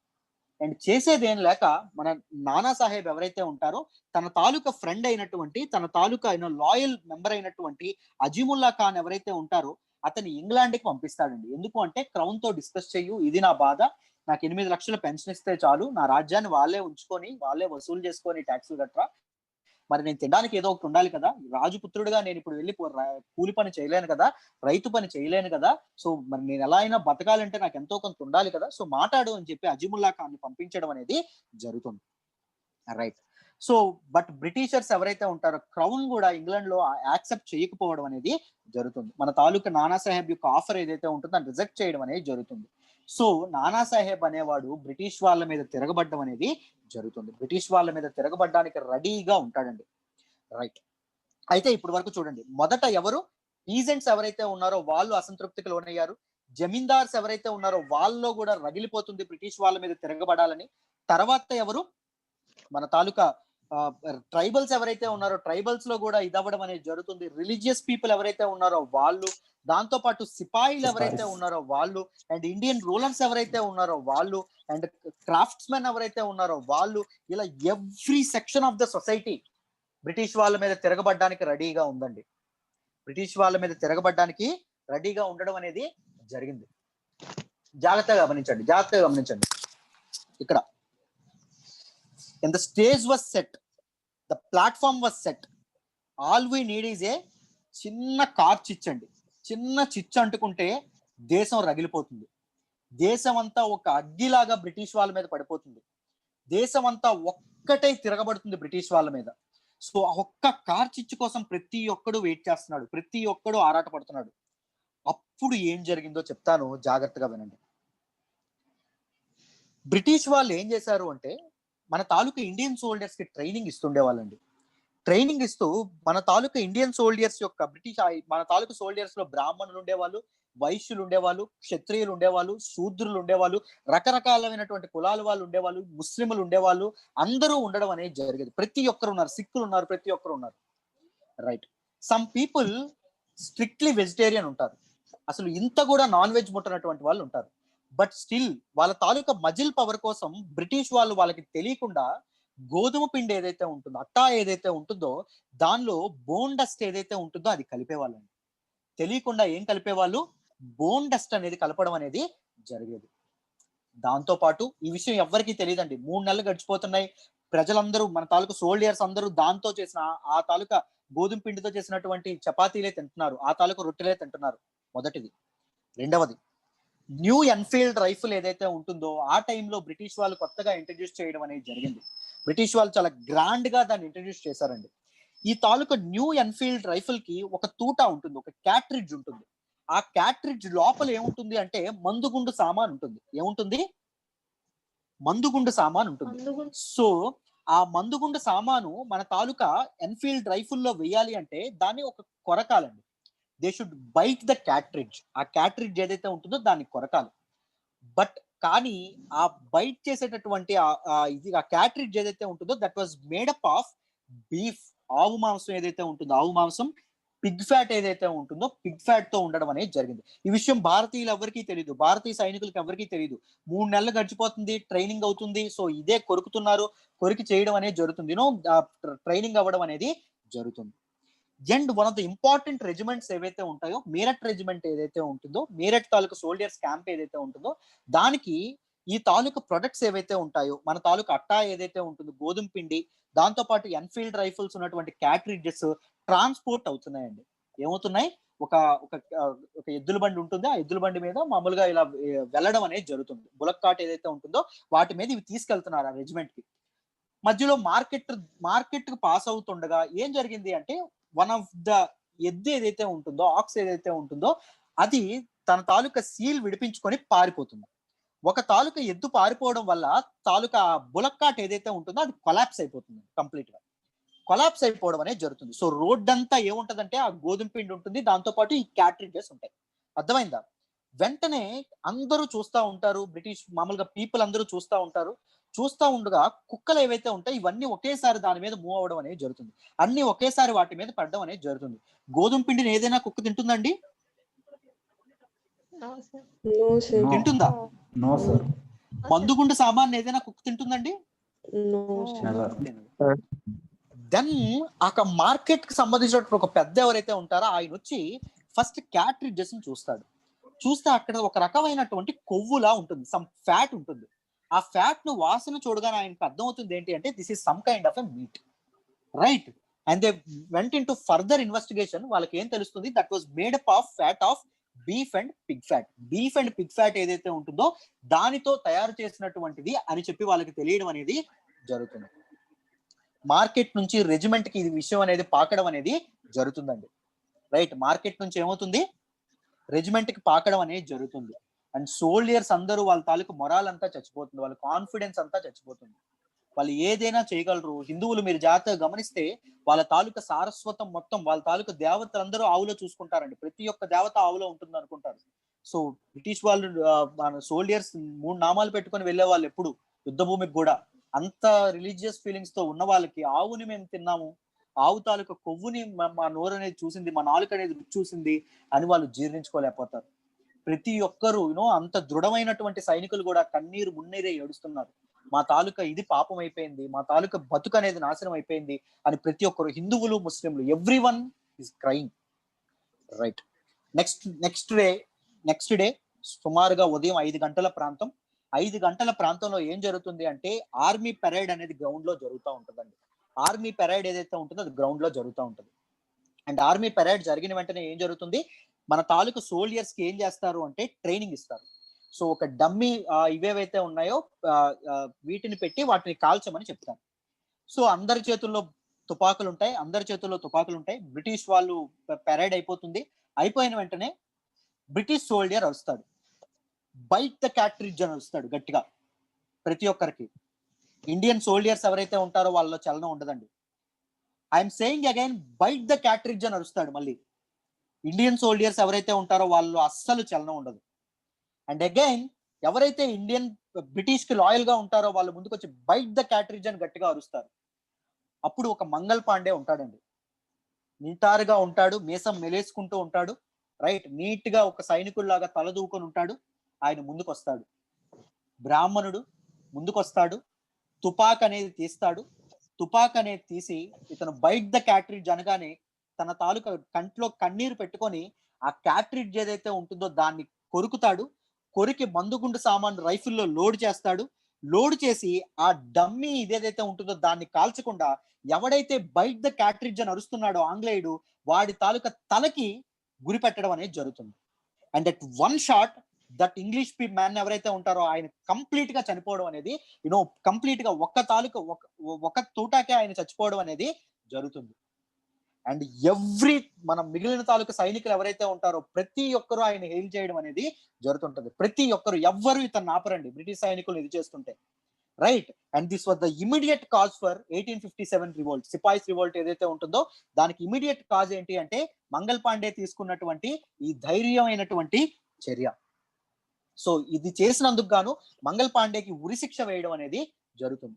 అండ్ మంగల్ పాండేకి ఉరిశిక్ష వేయడంతో పాటు మంగల్ పాండే చేసినటువంటి విటిని ఏదైతే ఉంటుందో, ఈ తిరుగుబాటు ఏదైతే ఉంటుందో దాన్ని కళ్ళతో చూసినందుకు, అసలు దానికి ఆపనందుకు ఈశ్వరి ప్రసాద్ అనేటటువంటి ఒక ఇతను ఎవరైతే ఉంటారో, ఒక సోల్జర్ ఎవరైతే ఉంటారో ఆయన్ని కూడా బ్రిటిష్ వాళ్ళు ఉరితీయడం అనేది, బహిరంగంగా ఉరితీయడం అనేది జరుగుతుంది. దాంతో పాటు సైనికులు ఎవరైతే ఉన్నారో వాళ్ళు ఈ తోటాలు ఏవైతే ఉన్నాయో వాటిని ఇది చేయడానికి, వాటిని ఉపయోగించడానికి వాళ్ళు నో చెప్పడం వల్ల దానికి మామూలుగా స్టే విధించడం అనేది జరుగుతుందండి. సో వాటి తాలూకు యూసేజ్ ని మామూలుగా ఆపేయడం అనేది జరుగుతుంది. బ్రిటిష్ గవర్నమెంట్ ఆర్డర్ పాస్ చేసిన లోకల్ సోల్జర్స్ ఎవరైతే ఉంటారో, ఇంగ్లీష్ సోల్జర్స్ ఎవరైతే ఉంటారో వాళ్ళు మాత్రం వీళ్ళని ప్రెజరైజ్ చేస్తారు, తుపాకులు వాడండి, తోటాలు వాడండి అని. This was the immediate cause for 1857 sepoys revolt. అందరికీ అర్థమైందా ఏం చెప్పాను ఇప్పటి వరకు? క్లియరా everyone? Yes, sir. Everyone? Yes, sir. Yes, sir. Yeah, yes sir. Next దానికి మూవ్ అవునమ్మా. Yes, sir. Yes sir. Yeah,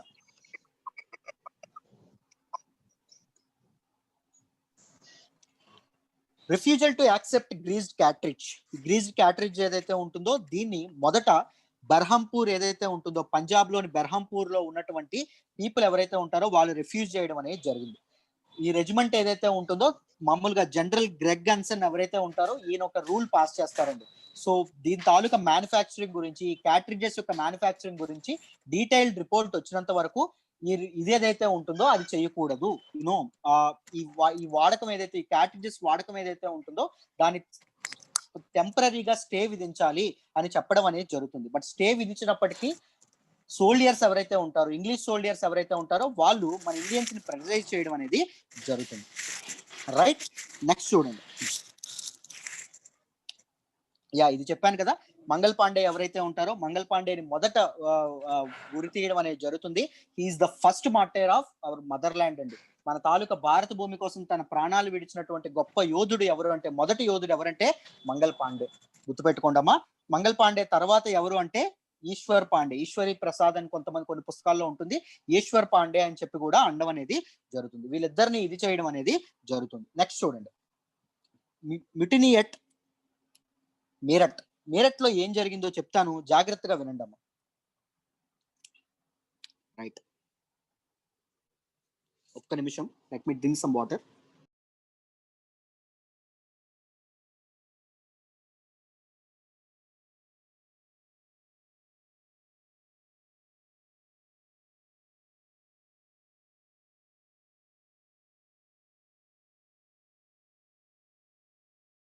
yeah, మీరట్లో ఏం జరుగుతుంది అంటే సుమారుగా 85 sepoys of 11th and 20th Bengal infantry ఎవరైతే ఉంటారో, 35 ఇండియన్ లైట్ క్యావలరీ ఎవరైతే ఉంటారో వీళ్ళు తిరగబడ్డం అనేది జరుగుతుందండి. రైట్, వీళ్ళందరూ ఏం చేస్తారు అంటే ఈ కొత్తగా తెచ్చినటువంటి ఎన్ఫీల్డ్ రైఫిల్ ఏదైతే ఉంటుందో దాన్ని వాడడానికి నో చెప్తారు, వాళ్ళు డినై చేస్తారు వాడడానికి. సో వీళ్ళందరికీ బ్రిటిష్ గవర్నమెంట్ ఏం చేస్తుంది అంటే 10 years జైలు శిక్ష విధించడం అనేది జరుగుతుంది. మొత్తం 85 సిపాయిస్ ఎవరైతే ఉంటారో వాళ్ళందరికీ 10 years ఖైదు చేయడం అనేది జరుగుతుంది. ఎవరు అంటే బ్రిటిష్ గవర్నమెంట్. రైట్, ఖైదు చేసేస్తారు.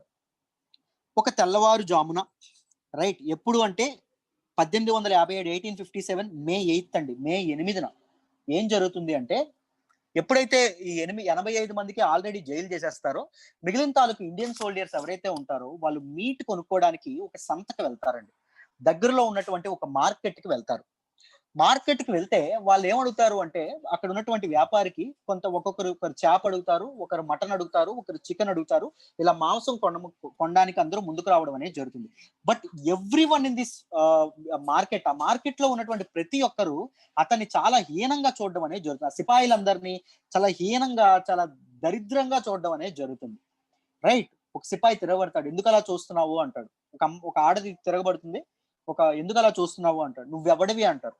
నేను సిపాయిని, బ్రిటిష్ వాళ్ళ కోసం పోరాడుతున్నాను అంటాడు వీడు.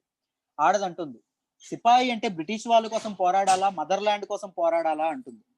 నేను సిపాయి, నేను నా కోసం, దాంతో పాటు నేను లాయల్ గా ఉండేటటువంటి బ్రిటిష్ వాళ్ళ కోసం పోరాడతాను అని చెప్తుంది. సో ఆవిడ ఏం చేస్తుందంటే వెంటనే ఆవిడ తాలూకా బ్యాగ్ లో ఉన్నటువంటి చీర ఏదైతే ఉంటుందో చీరను అతని మొహం మీద కొడుతుంది. ఆవిడ చేతుకున్నటువంటి గాజులు ఏవైతే ఉంటాయో గాజులు తీసి అతని మొహం మీద కొడుతుంది. మీర్రా అసలైన ఆడవాళ్ళు, మేం కాదు ఆడవాళ్ళం, రైట్, గాజులు తొడుక్కోండి, మీరు ఏం చేయలేకపోతున్నారు అని చెప్పి ఒక ఆడది, ఒక సామాన్యమైనటువంటి ఆడది ఆ సిపాయిలందరినీ రెచ్చగొట్టడం అనేది జరుగుతుంది. 85 మంది మీ వాళ్ళని, మీతో పాటు కలిసి భోంచేశారు మొన్నటి వరకు, మీతో పాటు కలిసి తిరిగేవాళ్ళు, మీతో పాటు కలిసి సిగరెట్లు తాగేవాళ్ళు, మీరు అందరూ కలిసి తిరగడం నేను చూశాను. బట్ ఇప్పుడు వాళ్ళని జైల్లో పెడితే మీరు మాంసం కొనడానికి వస్తారా మార్కెట్ కి అని చెప్పి ఆవిడ రెచ్చగొట్టడం అనేది జరుగుతుంది. దెన్ ఈ సిపాయిలందరూ ఏం చేస్తారు అంటే తిన్నగా వెళ్ళి ఎవరైతే 85 మంది సైనికులు ఎవరైతే ఉంటారో వాళ్ళని విడిపించి సిపాయి మిటిని అనేది మీరట్ లో మొదలు పెట్టడం అనేది జరుగుతుంది. వీళ్ళందరూ కలిసి ఢిల్లీ చలో అనేటటువంటి ఒక ఇదేదైతే స్లోగన్ ఏదైతే ఉంటుందో గట్టిగా అరుచుకుంటూ, గట్టిగా నినదించుకుంటూ ఢిల్లీకి బయలుదేరడం అనేది జరుగుతుంది. All those 85 sepoys and 35 Indian light cavalry ఎవరైతే ఉంటారో వీళ్ళందరూ కలిసి, ఆడవాళ్ళే అనుకుంటాం, సామాన్యులే అనుకుంటాం, అసలైన ఇండియన్ ఫ్రీడమ్ స్ట్రగుల్ కి వాళ్ళే కారణం అవ్వడం అనేది జరిగిందండి. ఒక సామాన్యమైనటువంటి పేరు కూడా తెలియదు ఆవిడది, పేరు కూడా ఏ చరిత్ర పుస్తకంలో ఉండదు, ఒక ఆడదని రాస్తారంతే. రైట్, సో ఆ ఒక్క ఆడదే ఏం చేసింది, ఇంత పెద్దదైనటువంటి సిపాయిల తిరుగుబాటును మొదలు పెట్టడం అనేది జరిగింది. Right, very good. సో వీళ్ళందరూ ఏం చేశారు అంటే దీస్ ఆల్ పీపుల్ ఏం చేశారు అంటే ఢిల్లీకి వెళ్ళారు. ఢిల్లీలో ఉన్నటువంటి బ్రిటిష్ రెసిడెంట్ ఎవరైతే ఉంటారో వారిని చంపేయడం అనేది జరిగింది. చంపేసి ఎనీ యూరోపియన్ పవర్ వాళ్ళకి ఎదురుగా వచ్చినటువంటి తెల్లోడు ఎవరు కనిపించినా ఓచ కోత కోయడం మొదలు పెట్టారు సైనికులు. రైట్, వాళ్ళ తాలూకా మిలిటరీ పవర్ అంతా, బ్రిటిష్ వాళ్ళు వాళ్ళకి ఇచ్చినటువంటి ట్రైనింగ్ అంతా వాళ్ళ మీద తిరిగి ఇవ్వడం అనేది జరిగింది మన ఇండియన్ సోల్జర్స్. సో అలా అందరినీ చంపి ఢిల్లీకి వెళ్ళారండి. ఢిల్లీకి వెళ్ళి అక్కడ మొఘల్ రూలర్ అయినటువంటి బహదూర్ షా ఎవరైతే ఉంటారో ఆయన్ని ఇండియాకి ఎంపరర్ గా, భారత చక్రవర్తిగా ఆయన ఇది చేయడం అనేది జరిగింది, ఆయన ప్రకటించడం అనేది జరిగింది. సో ఢిల్లీలో ఉన్నటువంటి మొఘల్ సామ్రాజ్యంలో, మొఘల్ ఆస్థానంలో ఉన్నటువంటి బ్రిటిష్ రెసిడెంట్ ఎవరైతే ఉంటారో సైమన్ రిప్లే, ఆయన్ని ఢిల్లీలో చంపేయడం అనేది జరిగిందమ్మా. రైట్, సో పబ్లిక్ ఎవరైతే ఉంటారో దే వెల్కమ్ ద సోల్జర్స్, మొత్తం ఈ సైనికుల తాలూకా తిరుగుబాటుని అందరూ వెల్కమ్ చేయడం అనేది జరిగింది. ఈ రివోల్ట్ ని అందరూ సపోర్ట్ చేయడం అనేది జరిగింది. All sections of the society, peasants, tribals, zamindars, rulers, crafts man and other people ఎవరైతే ఉంటారో ఎవ్రీ వన్, బ్రాహ్మణులు, క్షత్రియులు, వైశ్యులు, శూద్రులు, ముస్లిములు, హిందువులు ప్రతి ఒక్కరూ ఒకేసారి రావడం అనేది జరిగింది. ఎవరి మీద అంటే బ్రిటిష్ వాళ్ళ మీద తిరగబడడం అనేది జరిగింది. సో లోకల్ ఇన్ఫాంట్రీ ఎవరైతే ఉంటారో they also join them. Local Mughal ఆస్థానంలో ఉండేటటువంటి సోల్జర్స్ ఎవరైతే ఉంటారో వీళ్ళు కూడా వెళ్ళడం అనేది, వీళ్ళు కూడా మొఘల్ దీనిలో పనిచేయడం అనేది జరిగిందమ్మా. రైట్. సో మీర్జా జహీరుద్దీన్ ఎవరైతే ఉన్నారో ఆయన్ని కమాండర్ ఇన్ చీఫ్ గా ఎన్నుకున్నారు. ఆయనకి ఎటువంటి మిలిటరీ ఎక్స్పీరియన్స్ లేకపోయినా ఎన్నుకోవడం అనేది జరిగింది. Later Mirza Zahiruddin was disposed and displaced and he was replaced by Bakht Khan.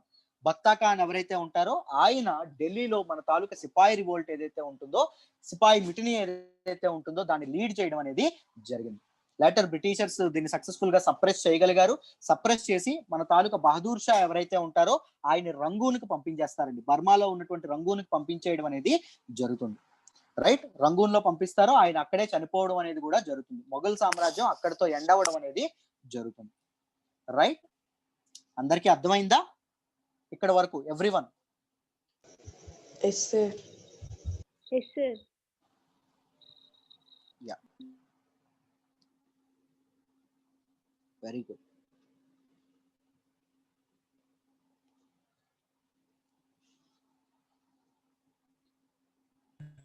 Very good, very good. Yeah,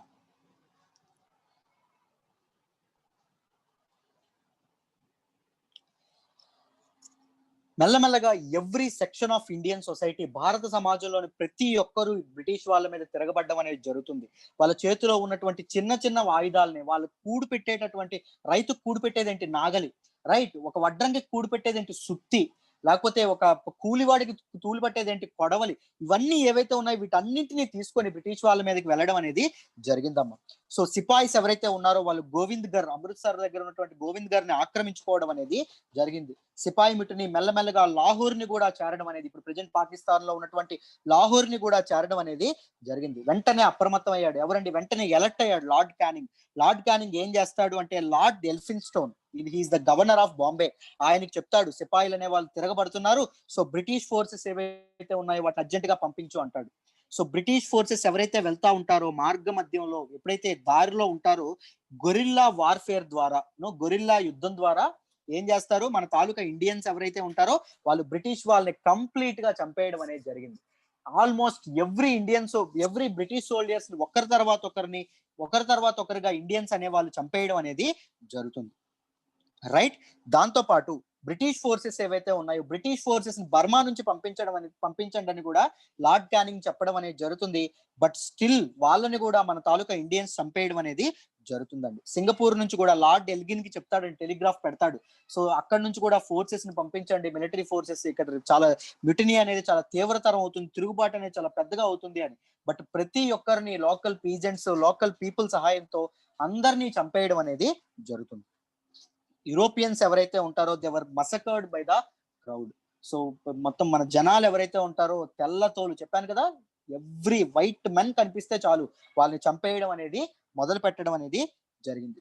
so మెల్లమెల్లగా సిపాయి మిటినీ అనేది other parts of India, other parts of India అంటే మీకు most of the northern and central parts of ఇండియాకి ఆక్రమించడం అనేది జరిగింది. Right, most south కి వెళ్ళలేదు, but మిగిలిన వాటన్నింటికి ఇది పాస్ అవ్వడం అనేది, స్ప్రెడ్ అవ్వడం అనేది జరిగింది. సో దేశం మొత్తం ఒక ఉవ్వెత్తున లేచిపోతుందండి, తీవ్రంగా ఉంది రివోల్ట్. రైట్, ఆ టైంలో నెక్స్ట్ చూడండి, సీజ్ ఆఫ్ కాన్పూర్ ని ఎలా ఆక్రమించుకున్నారో చూద్దాము, జాగ్రత్తగా చూడండి. సో ఆల్రెడీ చెప్పాను, ఎవరైతే వైట్ పీపుల్ ఎవరైతే ఉన్నారో వాళ్ళని ఊచకోత కోయడం అనేది జరుగుతుంది. ఎవరు ఊచకోతకు వస్తున్నారు? ఇండియన్స్. సో యూరోపియన్ ఫ్యామిలీస్ ఏవైతే ఉన్నాయో అవి చాలా అప్రమత్తం అవ్వడం అనేది జరిగింది. వాళ్ళు చాలా భయాందోళనకు లోనయ్యారు. సో ఏం చేస్తున్నారు, మరీ ఇలా తిరగబడుతున్నారు ఏంటి? అప్పటి వరకు మా ఇంట్లో పాలేరుగా పనిచేసిన వాడు పాలేరుగా పనిచేయడానికి ఇంట్లోకి వచ్చి మా తాలూకు వేలను చంపేయడం అనేది జరిగింది, బంధువులను చంపేయడం అనేది జరిగింది. ఇలా ఒక్కసారిగా తిరుగుబాటు అనేది లోనవుతున్నారని చెప్పి వీళ్ళందరూ యూరోపియన్ ఫ్యామిలీస్ ఎవరైతే ఉన్నారో వీళ్ళందరూ కలిసి సుమారుగా ఒక 200 to 400 మెంబర్స్ కాన్పూర్ ఫోర్ట్ ఏదైతే ఉంటుందో ఫోర్ట్ లో తలదాచుకుందామని చెప్పి అనుకోవడం అనేది జరుగుతుంది. కాన్పూర్ ఫోర్ట్ ఏదైతే ఉంటుందో కాన్పూర్ కోట లో తలదాచుకుందామని చెప్పి అనుకుంటారండి. Then do you remember Nanasaheb గురించి చెప్పాను, గుర్తుందా? బాజీరావు సెకండ్ యొక్క కొడుకు, లాస్ట్ పీష్వా బాజీరావు సెకండ్ యొక్క దత్తపుత్రుడు, గుర్తుందమ్మా? యా, అతను ఏం చేస్తాడంటే అతనికి ఈ విషయం తెలుస్తుందండి. ఏం తెలుస్తుంది? ఆ ఫోర్ట్, కాన్పూర్ ఫోర్ట్ ఏదైతే ఉందో ఆ కోటలో బ్రిటిష్ తాలూకు యూరోపియన్స్ తాలూకు ఫ్యామిలీస్ అన్ని ఉన్నాయంట అని తెలియడం అనేది జరుగుతుంది. సో అతను ఒక 3000 మెంబర్స్ ఎవరైతే ఉంటారో, రెబల్ గ్రూప్స్ ఏవైతే ఉంటాయో వాటిని పట్టుకొని కాన్పూర్ కోట ఏదైతే ఉంటుందో దాని మీదకి వెళ్తాడండి. ఎక్కడికి వెళ్తాడు? కాన్పూర్ ఫోర్ట్ ఏదైతే ఉంటుందో దానికి వెళ్ళడం అనేది జరుగుతుంది. రైట్. వెళ్ళినప్పుడు బయట ఉన్నటువంటి కాపలాగా ఉండేటటువంటి యూరోపియన్ సోల్జర్స్ ఎవరైతే ఉంటారో వాళ్ళకి ఏం చెప్తాడు అంటే వాళ్ళతో ఒక అగ్రిమెంట్ కి వస్తాడు. సో వాళ్ళు ఏమంటారు అంటే, యూరోపియన్ సోల్జర్స్ మమ్మల్ని చక్కగా కోట నుంచి బయటికి దాటనివ్వు, మాకు ఫ్రీ పాసేజ్ ఇవ్వు, మేము వెళ్ళిపోతాము, మేము బ్రిటిష్ ఇంగ్లాండ్ కి వెళ్ళి నీ తాలూకా భరణం ఏదైతే ఉంటుందో, పెన్షన్ ఏదైతే ఉంటుందో దాన్ని మేము ఆలోచిస్తాము, దాని గురించి మేము అప్డేట్ చేస్తాం, నీకు ఎలా అయినా వచ్చేటట్టు చూస్తాము అని చెప్పి మన తాలూకా బ్రిటిష్ పీపుల్ ఎవరైతే ఉంటారో వాళ్ళు చెప్పడం అనేది జరుగుతుంది. అండ్ ఇమీడియట్లీ ఓకే, అలా అయితే ఓకే, హ్యాపీగా వెళ్ళండి అని చెప్పడం అనేది జరుగుతుంది. సో ఎవ్రీ వన్ ఒకరి తర్వాత ఒకటి కోట ద్వారాలు దాటుకొని బయటికి రావడం అనేది జరుగుతూ ఉంటది. మెల్లమెల్లగా బయటకు వస్తా ఉంటారండి. వస్తా ఉంటే ఒక క్రూయల్ స్మైల్ ఇస్తాడు నానాసాహెబ్. ఇప్పటి వరకు మీరు చేసిన మోసాలనే మేము భరించాం, ఇప్పుడు మా మోసాలు వినండి అని చెప్పి సోల్జర్స్ అందరికి అటాక్ అని చెప్తాడండి. ప్రతి ఒక్కరిని చంపేయండి, ఒక్కరిని కూడా మిగల్చొద్దని చెప్తాడు. సో వాళ్ళు చిన్న పిల్లలను చూడరు, పెద్దవాళ్ళని చూడరు, ముసలి వాళ్ళని చూడరు, ఎవ్వరు అని చూడరు. మొత్తం 200 to 400 యూరోపియన్ పీపుల్ ఎవరైతే ఉంటారో అందరినీ ఓచకోత కోసి చంపేయడం అనేది జరుగుతుంది. అండ్ దీని తర్వాత చాలా చాలా ఆగ్రహం అవుతుందండి. బ్రిటిష్ గవర్నమెంట్ కి చాలా కోపం వస్తుంది. And they will send Campbell ఎవరైతే ఉంటారో క్యాంబెల్ ని పంపించడం అనేది జరుగుతుంది. లార్డ్ క్యాంబెల్ ఆయన మొత్తం 1857 రివోల్ట్ ని చాలా ఘోరంగా ఇచ్చేయడం అనేది జరుగుతుందండి, దారుణంగా అణిచివేయడం అనేది జరుగుతుంది. బికాస్ బ్రిటిష్ సిటిజన్స్ ఎవరైతే ఉన్నారో, యూరోపియన్ ఫ్యామిలీస్ ఏవైతే ఉన్నాయో వాటిని అందరినీ ఇంత దారుణంగా చంపుతారా నమ్మించి మోసం చేసి. సో అందుకోసం అని చెప్పి బ్రిటిష్ వాళ్ళు ఇంకా రెచ్చిపోవడం అనేది జరుగుతుంది. That was a drastic move by Nanasaheb. Nanasaheb తీసుకున్నటువంటి దారుణమైనటువంటి చర్య అది. అర్థమైందా కాన్పూర్ లో ఏమైందని ప్రతి ఒక్కరికి? బ్లాక్ హోల్ ఇన్సిడెంట్ తర్వాత ఎవరు వస్తారు ఇండియాకి? రాబర్ట్ క్లైవ్ వస్తాడు. రాబర్ట్ క్లైవ్ గుర్తుందా? అది కూడా చెప్పుకున్నాం. సో ఈ కాన్పూర్ సీజ్ ఏదైతే, ఫోర్ట్ సీజ్ ఏదైతే ఉంటుందో దాని తర్వాత వచ్చినటువంటి వ్యక్తి ఎవరు? క్యాంబెల్. అర్థమైందా? ఈ రోజు క్లాస్ ప్రతి ఒక్కరికి అర్థమైందా? ఎవ్రీవన్ ఎలా జరిగింది, ఎలా మొదలైంది ఏంటి అని అర్థమైందా ప్రతి ఒక్కరికి? ఏమైనా డౌట్స్ ఉన్నాయా? యా. అండ్ రేపటి క్లాస్ లో ఎలా స్ప్రెడ్ అయింది మన తాలూకు 1857 రివోల్ట్, దాంతో పాటు ఎలా ఒక ఎండ్ కార్డు పడింది 1857 రివోల్ట్ కి, ఇంత ఉద్వెత్తులు లేచినటువంటి ప్రజల్ని ఎలా బ్రిటిష్ సప్రెస్ చేయగలిగింది, దానికి కారణాలు ఏంటి, వీటన్నింటినీ డీటెయిల్డ్ గా డిస్కస్ చేద్దాం. ఈ రోజు ఎంత చక్కగా చెప్పుకున్నామో అలాగే చెప్పుకుందాం. రేపటి క్లాస్ కూడా ఎవరు మిస్ అవ్వమాకండి. రైట్? Very good. సో మీ అందరికి క్లాస్ అర్థమైంది, నచ్చిందని అనుకుంటున్నాను. చాలా ఎండ్ దిస్ సెషన్ నౌ. చెప్పండి అమ్మా. చెప్పండి అమ్మా. సార్ ఫస్ట్ క్లాస్ లో డచ్ వాళ్ళు 1602 లో వచ్చారు అండ్ ఇంగ్లీష్ వాళ్ళు 1600s లో వచ్చారని ఇచ్చారు కదా సార్. యా. మరి క్రోనాలజీలో అట్లెట్లా వచ్చింది సార్? ఈస్ట్ ఇండియా కంపెనీ పెట్టారు సార్. అదంతా నాకు అక్కడ ఏం పెట్టానో నాకు కరెక్ట్ గా గుర్తులేదమ్మా. నేను ఒక నోట్స్ చెక్ చేసి మీకు రేపటి క్లాస్ లో చెప్తాను. ఓకేనా? ఏం లేదు సార్, డచ్ వాళ్ళు 1602 లో వచ్చారని ఇచ్చారు. నెక్స్ట్ థర్డ్ ఇంగ్లీష్ వాళ్ళు 1600s లో వచ్చారు అని ఇచ్చారనమాట. వచ్చారని ఇచ్చానా? కంపెనీ వాళ్ళ తాలూకు Dutch East India Company, English East India Company తాలూకు ఎస్టాబ్లిష్మెంట్ ఏది ఇచ్చానా? అంటే అరైవల్ ఆఫ్ యూరోపియన్స్ అని ఇచ్చి కింద ఇయర్స్ అండ్ దేర్ నేమ్స్ ఇచ్చారు sir. Okay I will once నేను ఒకసారి చెక్ చేసి రేపు చెప్తాను. అది establishments. Sir. Okay establishments in వాళ్ళ కంట్రీస్ లో అవన్నీ.